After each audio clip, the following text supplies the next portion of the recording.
Welcome back. We want to talk today about sympathetic and parasympathetic nervous system. So again, introduction for Kylie and I. My name is Tammy Miller. I'm the owner of Sage Nutrition Coaching, and I have a background in biology, mycology, and biochemistry. And Kylie has a background in health coaching and is the founder of Health Coach Kylie. And she's all about helping you to get healthy foods and a healthy lifestyle so that you don't have the stress, or you don't have as much stress as we've been talking about in our last few vlogs. So we're going to talk today about sympathetic and parasympathetic nervous system, which is something that is quite important and has some interesting names that help you to remember what they do. So Kylie, if you would like to, please take it away. Thank you. Thank you. So parasympathetic and sympathetic, it's one of my favorite topics to talk about. I don't know why, but in biology, I loved learning about it and I loved just the idea of it. So I'm super excited to share this with everyone today. Excellent. So it's the autonomic nervous system, and this is responsible for digestive activity. And there's two different branches of this autonomic nervous system, the parasympathetic and the sympathetic nervous system. Now, the parasympathetic, this is also known as the rest and digest, or the feel and heal response. Now, this is the optimal state for digestion and healing. And when this parasympathetic nervous system is activated, then your metabolic power increases. And so that means when we are relaxed, then we burn more fat because our metabolic system is working really well. Now, on the other hand, the sympathetic nervous system, this is known as the fight or flight. Mm-hmm. And this is our stress response. So when we're stressed out, what happens to digestion? It shuts down. So the classic textbook example, which I think is why I really like it, is because of this example, is so you're having lunch at a park and you're minding your own business, you're having a nice little picnic, you're eating lunch, and then all of a sudden a bear comes out of nowhere and it wants your food. And so it starts to chase you. And your body, you're not going to be concerned about digesting the rest of your food. You're going to be worried about running away from the bear who's trying to get you or your food. And so one or the other. One or the other. You're stressed out because there's a gigantic bear that's taller and bigger than you. And yeah. So your sympathetic nervous system, that's going to kick in the fight or flight, because you're either going to fight the bear or you're going to flight from the bear. You're going to run away from it. I'd probably run away. I don't think I would fight a bear. So your sympathetic nervous system, it's going to effectively shut down your digestion and direct all of the blood flow away from the belly and towards all of your arms and legs for quick moving, and towards your brain for quick thinking. And this is a brilliant mechanism in place for our survival, because if we didn't have that and our body was like, oh, it's okay, we can digest while we run away, then we're not going to have all of that blood flow in our arms and legs, and that's not going to work as well. And so, while most of us don't have to encounter these bears on a daily basis. Well, you and I live in Colorado, so we go to the mountains and we might be seeing bears. So, yes. But it's hibernation season right now, so we're good. Very true. Very true. We don't encounter them every day, though. No, thank goodness. Little scary. I don't know what job you would be in to encounter a bear every day, but we don't have to deal with that. Yes. But we do encounter stress every day, whether it's from traffic and you might be worried about getting to work late, or your toddler was a nightmare, or whatever it may be. We all encounter the stress.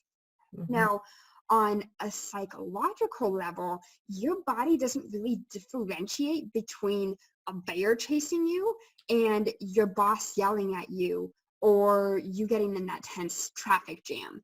One is life-threatening and the other's not. But on a psychological level, they're pretty much the same. It's still that stress.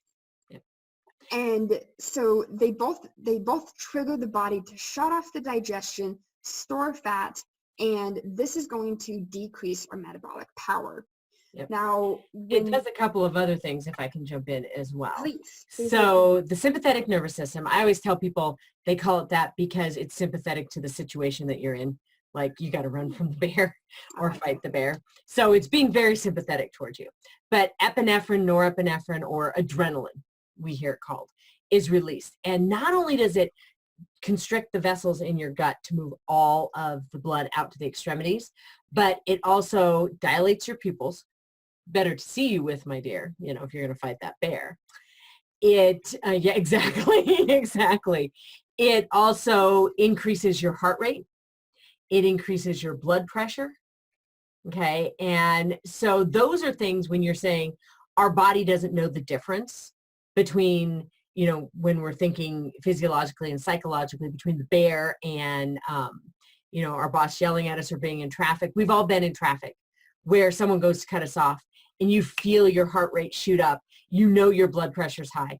That's the same physiological response you have when the bear comes and goes, hey, what's up? You're going to have that same physiological response. So your body doesn't know the difference with that physiological response. You're going to, if it's something like a car, you know, cutting you off or your boss yelling at you, cognitively, you'll eventually go, that was not life-threatening, and you're going to be okay with it. The bear, you probably can't talk yourself out of being life-threatening for that. So that's what's happening, is it's having all of these physiological changes. Your breathing rate also goes up so that we can get more oxygen to our muscles so they can better metabolize so we can run or fight, whichever we do. I think I would just freeze and not do anything. That is the other option: fight, flight, or freeze. Yes. Right. Yes. Yeah. And yeah, I would probably freeze. All right. So I just wanted to throw in some of those other physiological changes that occur as well, and that our body doesn't know the difference. I know when I get cut off in traffic, I think I'm going to die for a second, and it just jumps up. Yeah.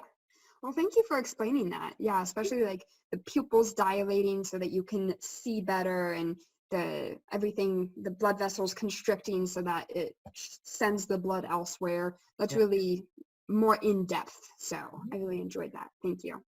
Thank you. Yeah, and a little bit more. So when your sympathetic nervous system is activated and that fight, flight, or freeze response is activated, even at this chronic low level, then our parasympathetic nervous system, it shuts off. And they don't go on at the same time. They can't do that. If one is on, then the other is off. And so if we don't know how to relax, then we're not going to be able to tap into our natural mechanism for burning fat and keeping us at an ideal weight. And so being able to know how to relax and de-stress, especially before we eat, is incredibly important so that your body isn't in that chronic low level stress state, and you can get into that parasympathetic nervous system. You can start to digest your food and actually digest it and get the nutrients that you need to, instead of your body just storing it as fat. And that's something that a lot of people, they don't really know, like, oh, stress is going to affect my ability to lose weight, because it really does have a huge impact on that. And so relaxing right beforehand, I usually tell people to take a few deep breaths right before they eat so that they can digest a lot better and get into that parasympathetic mode so that they are relaxed and able to digest that food. When you were saying that at first, the first thing that popped into my head, I'm smiling because when you said, oh, you got to relax before you eat, I'm thinking, man, the Romans knew what was going on, because we knew that they, you know, you hear about and read about the old Roman parties where they would just lay back and they'd lounge on a couch and they'd eat over time. And they, you know, in my mind, I see the Hollywood picture where you have someone feeding you grapes and fanning you. I'm like, these guys really knew that if you relax when you're eating or right before you eat, that you're actually going to metabolize better. So I'm thinking they knew several thousand years ago what was going on and what needed to be done to be healthy. Yeah. Which is amazing. Yeah. You actually mentioned that they took their time eating too, and that's another really big part. I have something called the 20-minute meal. You take 20 minutes to eat your meal, and that'll actually help you lose weight, because if you eat super, super fast, your body's not keeping up with you, and so you're stuffing yourself full before your body has that signal like, oh, I'm full. So you're actually eating more than you should. If you take your time, then you're relaxed. You can digest it fast or easier, and then you'll know when to stop, and you're not going to eat as much. Right. Yeah. Right. That's a good point, because I know I eat really fast, and our moms always told us, when you eat, when you take a bite, you have to chew it 20 to 30 times. That's that nice old wives' tale that their moms told them, they tell us, we tell our children, but it's actually true, because it's, one, it slows down your eating. Two, it allows the amylase, which is a hormone, or it's an enzyme in your saliva. You also have it in your duodenum, in your or small intestine, from the pancreas. But when it's in your mouth, if you slow down eating, it starts to break down starches, and the flavor of the food changes, and you will find that your food actually becomes sweeter as you chew it longer. And so that's a great way to slow down as well. And it also increases the surface area, which is going to help for digestion. So, and I know I definitely don't do that. I may inhale to three before I swallow. So the 20-minute meal, I like that. Yeah. And I think you could probably set a timer. Yeah. We work up to it, because a lot of people, they don't eat for 20 minutes. It's like 5 minutes or 3 minutes or like 7 minutes. And so we kind of work up to it, like, okay, you eat for 5 minutes. Now we're going to increase it to 6 and then 7. And we slowly work up. So you're not like, all right, well, I finished 10 minutes ago, and now I'm just going to sit here. We work up to it. And then the chewing thing, it's awesome that you mentioned that, because it does start the digestion in your food. That's another thing that I teach all of my clients, is chewing a lot more can help with digesting it first in your mouth. It helps you slow down. It helps it like changes the taste of the food, and it helps you digest it a lot easier. So that's another thing that we go over. So yeah, I definitely, yeah. Sorry about interrupting you. I definitely know when I'm like on vacation or when I'm traveling, I can take an hour to eat a meal. I will take a book with me to the restaurant. I will sit. I will read a little bit. I'll take a few bites. And I think I enjoy my meal much more when I do that. So working up to 20 minutes, 20-minute meals. Mm-hmm. I like that. I nanny a little 2-year-old, and I set a timer for 10 minutes every single day, and she's not allowed to get up until that timer goes off, mostly because she wants to go play, and she'll like pretend that she has to go potty to get out. And so we set the timer for 10 minutes every time. She always says it. We set the timer like, okay, you do not have to eat, but we're going to sit here. And so she'll take her time eating, and she's not like shoving it down her throat so that she can go play, because she knows she has to sit there. And so it's going to help her digest it and help her not shove it all down her throat and all of that. And it helps with me too. I want to work up to 20, but trying to sit for 20 minutes with a 2-year-old is not easy. No, but you're teaching her amazing good habits at a very young age that she can take throughout her life. And she'll eventually get there. Yeah. You know, might not be until the day she graduates from high school, but she'll eventually get there. Or college. Yeah, one or the other. Yeah.